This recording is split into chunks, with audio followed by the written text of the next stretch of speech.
Hello everybody and welcome back to another video. Today I thought I would talk a bit more about the Open University and why I decided to do it, really. It's quite a long story as to why I ended up doing it this route, the non-traditional route.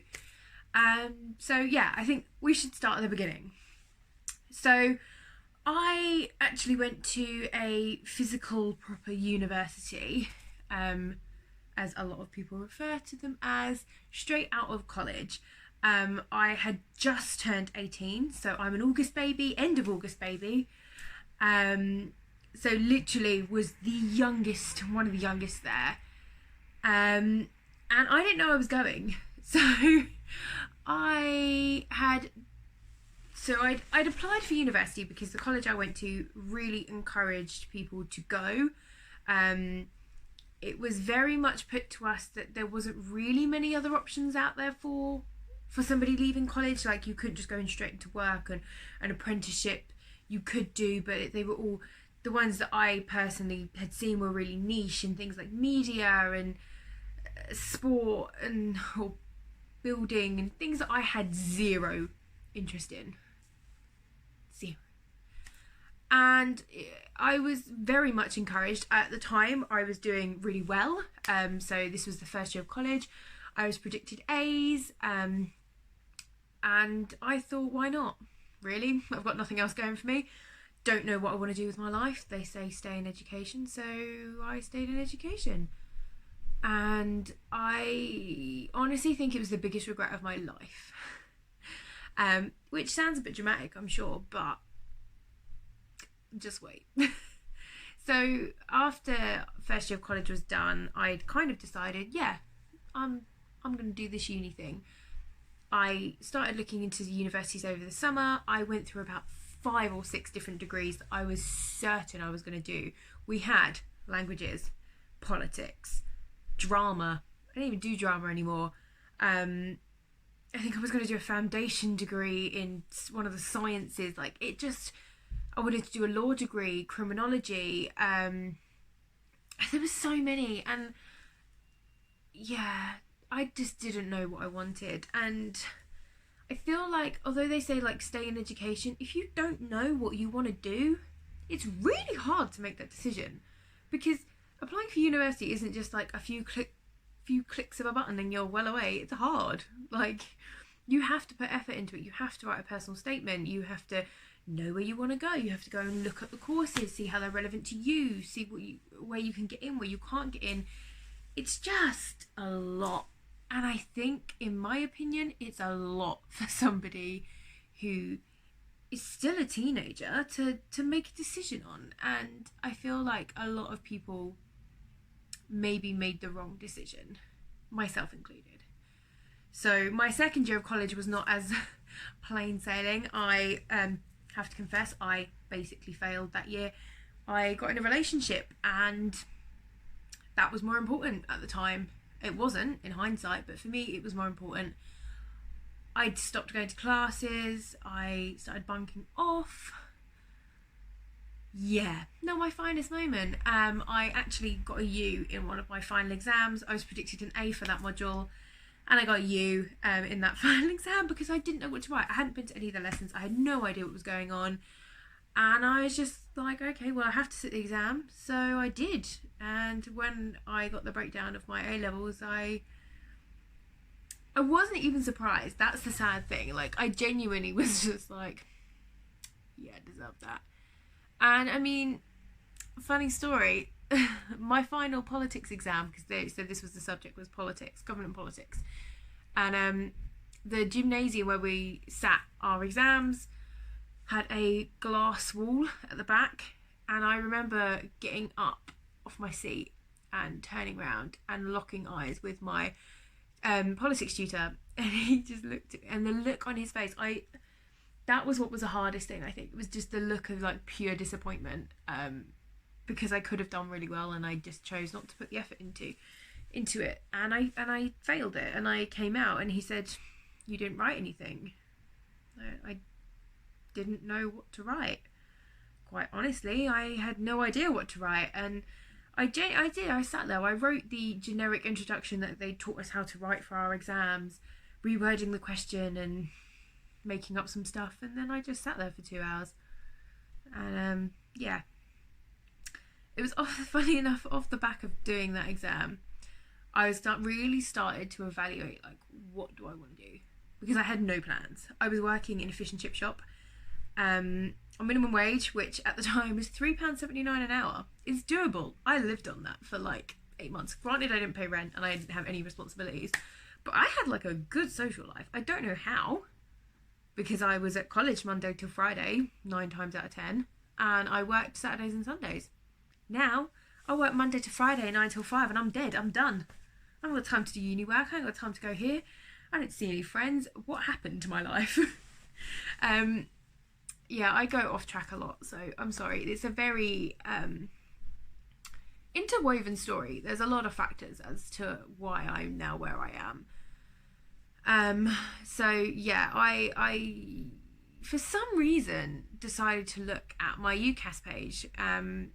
And when I looked at that page, so for those, UCAS is where you apply for university, and I looked and I'd seen that for some reason I'd missed that I'd been given an unconditional offer for a university back in February, so before I'd even sat my exams. And I thought those were relatively rare, but it turns out the university I went to gave out a lot of unconditional offers that year. Okay. For whatever reason. So I accepted it. I was like, okay, I'm going to university. I think it's like 200 miles away, and I'm gonna just go. I've done no preparation. I've not looked at halls. I've not done student finance, and this is now maybe July. And yeah, I was like, okay, we're doing it. And I got my student finance sorted. I found some halls, and I packed up all my stuff, and then I turned 18 and was like, bye family. And at this point I was like 8 months into a, at the time, relatively rocky relationship, but we were going to make it work. We were in love, and yeah, life was great, and we did, to an extent. There were some hell of a rough patches, but we made it work.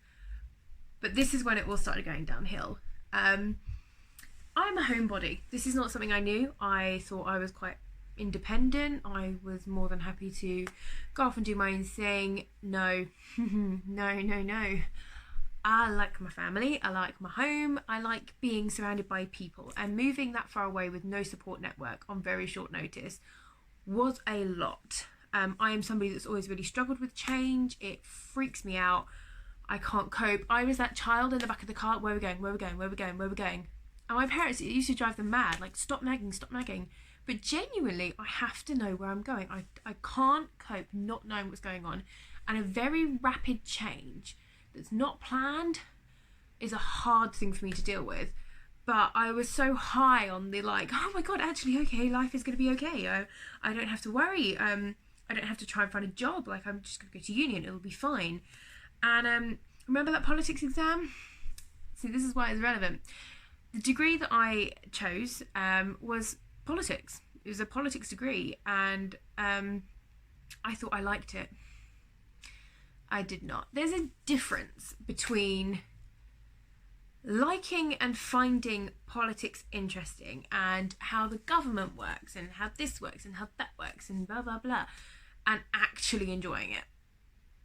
Like, there are people that I went to university with, like, majority of them were lovely, but a lot of them had one thing in common, and that was they loved politics. It was interesting to them. It was something they wanted to go into for a career. I remember going out on nights out and talking about politics, going around people's flats talking about politics. And honestly, I just didn't care. I mean, like, I was just there for the degree and the experience. It's not something I wanted to go into. At best, I probably would have used it for journalism. It's nothing that was remotely fascinating to me. So yeah, imagine then realising that you've signed up for 3 years of that. Great. Couple that with badly chosen halls. So our halls, I chose the first floor. Didn't realise that halls were actually raised. So where I hadn't been to see them, where it had been such short notice, yeah, I was basically in a basement. And I had a very thin window above my bed where I could see people's feet as they walked past. That was great. And I didn't have fantastic roommates, and not everybody is lucky and have good roommates. I had one really good roommate. I regrettably am not in touch with her anymore. But we got on really well, and I don't think I would have lasted as long without her being there. But yeah, drag out a year of slowly but surely stopping going to classes, stopping going out, making some dubious financial decisions, which led to a massive pile of debt. I broke, basically. I quit my job. So I was also working full time. So I was doing basically what I'm doing now, but just a bit more, like percentage-wise, split differently.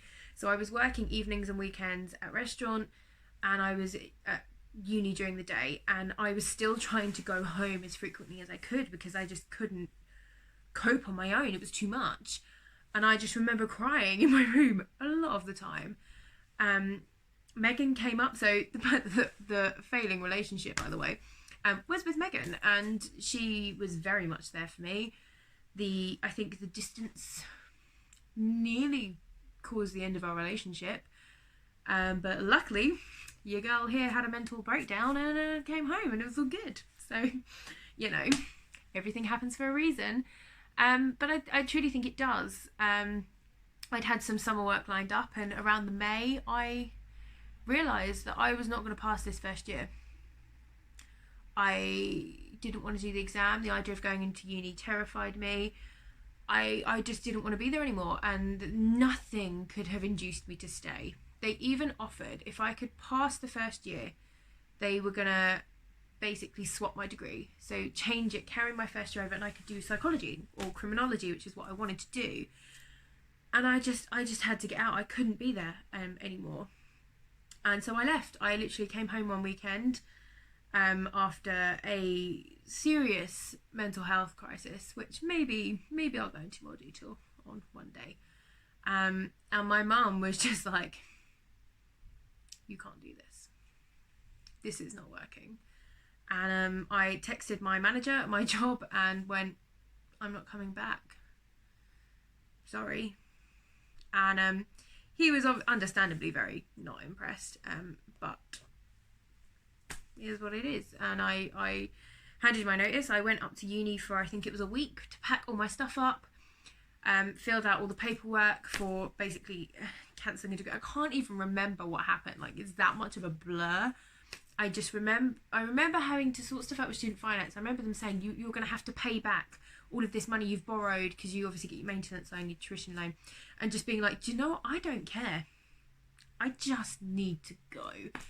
And my dad came and helped me move all my stuff. We drove all the way home, and I don't know. It was a bit of a mess for probably about another year. And at that point I was like, still don't know what I'm doing with my life. Time is moving on, and everybody now is in their third year at university, and I have no idea what's going on. And yeah, it was hard, actually. And I decided through my experience in kind of mental health and where I'd been in my life and how I'd received help, that actually that's what I wanted to do. I wanted to be a person and have a career that involved helping other people. Not in a charitable way. I'm not that kind. Like, I'm gonna delude myself into thinking like I'm doing it out of the goodness of my heart. I'm not. I'm doing it because it interests me, and I'm doing it because I see parts of the system where there could be better things in place, and I want to be there, and I want to do that. And I couldn't go back to a physical uni to do that. My mental health is not strong enough. My motivation isn't strong enough, and this felt like a easier option to ease myself back into studying, and I love it. It's hard to find the motivation, but I love it, and I made the right decision, and I'm running out of time. So you can just see the clock is getting a bit long, so I think I'm going to leave it there. That is a short background into why I'm doing the Open Uni. I might do another video talking a bit more about like how you apply and how that all happens, But for now, I'm going to leave it here, and thank you for listening, and I will see you next time. Bye bye.